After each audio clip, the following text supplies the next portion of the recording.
noite a todos. Jesus nos abençoe, nos ilumine e nos guarde em paz.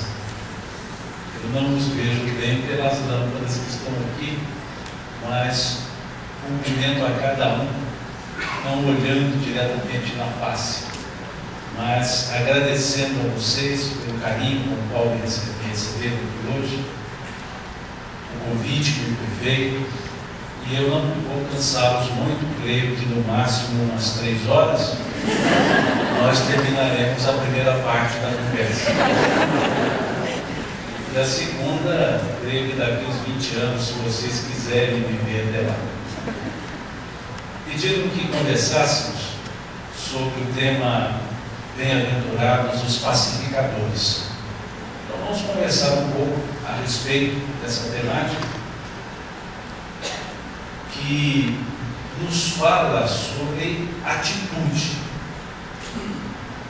Para entender a paz ou a pacificação, vamos começar primeiro com a violência. Houve um fato muito conhecido no Brasil, ocorrido no Rio de Janeiro, por volta do ano 2000, que foi um assalto a uma linha de ônibus, a linha 174 do Rio de Janeiro, e esse assalto culmina com a morte de uma passageira, uma professora, e também do próprio assaltante. Naquela época, em quase todos os fatos violentos, surgiram e surgem discussões a respeito da própria violência, tentando focar ou tentando entender qual seria a causa da violência.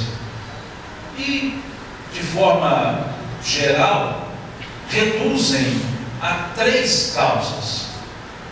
Dizem que a violência é fruto da miséria. Outros dizem que a violência é fruto da falta de políticas públicas.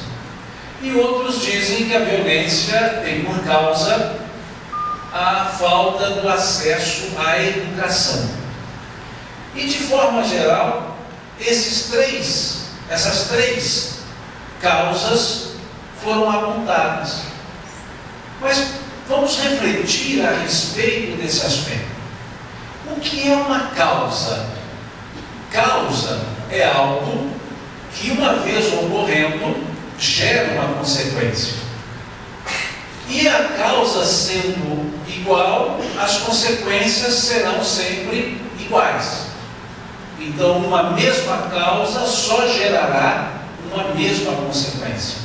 De sorte que, se não gerar a partir da causa a mesma consequência, não é causa, é fator.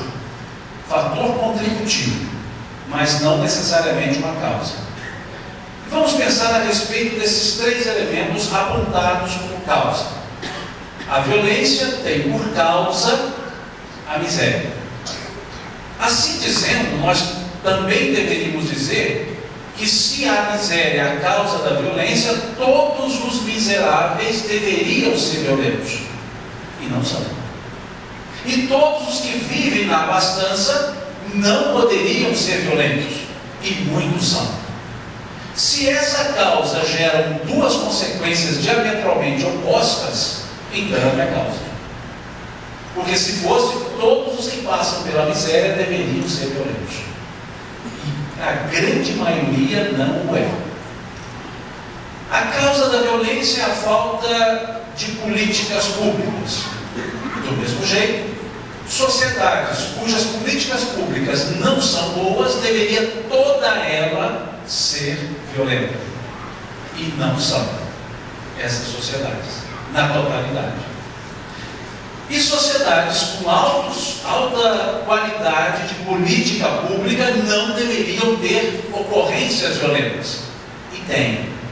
Grande parte dessas sociedades, até atos terroristas têm. Então, a falta de políticas públicas definidas não é causa, é fator contributivo. E por fim, dizem que a violência tem por causa a falta do acesso ou não acesso à educação. Significa então que todos os analfabetos deveriam ser violentos e todos os alfabetizados não deveriam ser violentos. E o que vemos? Vários analfabetos não violentos e vários alfabetizados violentos. Então também não é causa, fator contributivo. São fatores que podem propiciar atitudes violentas. E o que vai determinar a prática ou a não prática do ato violento? A decisão da pessoa. Quem era o assaltante do ônibus da linha 174? Foi apontado como um dos adolescentes sobreviventes da chacina da Candelária, em 1994. 6 anos depois ele assalta o ônibus. Então, por isso disseram que era em função da miséria que aquela pessoa cometeu aquele ato. Acontece que ele não foi o único sobrevivente da chacina da Candelária. E os outros sobreviventes não assaltaram o ônibus. E um deles, hoje, dirige uma instituição voltada para cuidar das crianças que temporariamente moram, residem ou vivem na rua. Do ato violento cometido com ele, ele foi ao extremo de cuidar das pessoas. E outro foi ao extremo de assaltar as pessoas. Então não foi a sobrevivência de uma chacina que levou ao ato, mas a decisão de uma pessoa, a própria que conduz ou que comete o ato, a atitude. Da mesma forma, a paz. O que leva uma pessoa a ter atitudes de paz são o ambiente, a educação e a política pública, ou é a decisão pessoal, ou é a vontade pessoal. Então esses são os elementos para pensarmos a respeito do que é então essa ideia. Bem-aventurados os pacificadores. Se nós voltarmos ao Sermão do Monte, especificamente às bem-aventuranças, onde está essa bem-aventurança, bem-aventurados os pacificadores, nós veremos que nesse sermão, com 9 bem-aventuranças, dentre elas 2 alusivas a perseguições e 7 alusivas a virtudes. Nós veremos que nessas 7, nós temos 2 que se assemelham. Uma está na terceira, uma das semelhantes é a terceira bem-aventurança. Bem-aventurados os pacíficos. Em outras traduções, bem-aventurados os mansos. Na 7ª bem-aventurança, nós já temos bem-aventurados os pacificadores. Terceira bem-aventurança, bem-aventurados os pacíficos. 7ª bem-aventurança, bem-aventurados os pacificadores. O que nos leva a entender que não são a mesma coisa ser pacífico e ser pacificador. Porque se fossem, não teríamos 2 bem-aventuranças falando a respeito. O que é ser pacífico? O que é ser pacificador? Ser pacífico é não devolver o mal. Ser pacificador é devolver o com o bem. Ser pacífico é uma não violência. Ser pacificador é uma atitude de paz. todo pacificador é pacífico, mas nem todo pacífico é pacificador. Ser pacífico é contentar-se em não fazer o mal. Ser pacificador é somente contentar-se fazendo o bem. O apóstolo Paulo, em espírito, no Evangelho segundo o Espiritismo, capítulo 15, cujo título do capítulo é o título da sua mensagem, Fora da Caridade não há salvação. Nessa mensagem, no final do primeiro parágrafo, o Espírito, Paulo de Tarso, ele escreve: para fazer o bem é necessária a ação da vontade. Para não fazer o mal, bastam frequentemente a inércia e a negligência. Se eu não quiser fazer o mal, basta ficar quieto. Mas se eu quiser fazer o bem, é preciso ter atitude. O que nos leva a pensar, a inferir, que a paz somente acontece por meio da atitude, mas que precisa ser precedida de um sentimento, de um estado. Todo ser em estado de paz é propício a atitudes de paz. A paz eu não a dou para ninguém. A paz é uma conquista individual, mas que não é dada. Ninguém transmite a sua paz para outra pessoa. Pode fazê-la ser percebida, mas não pode ser transmitida. Conforme nos fala o Espírito Emmanuel, no capítulo 136 do livro Fonte Viva, quando ele diz que a paz decorre da quitação da consciência para com a vida. Por que isso? Porque muitos entendemos que paz é ausência de problemas, que paz é ausência de conflitos, quando de fato a paz é uma atitude ante os conflitos, uma atitude ante os problemas. A paz é um estado íntimo, é a quitação da consciência para com a vida. Não tenho problemas externos, mas tenho a consciência ocupada, não fico em paz. Tenho problemas externos, tenho a consciência tranquila, fico em paz, apesar dos problemas, apesar dos conflitos. Foi isso que o Cristo disse.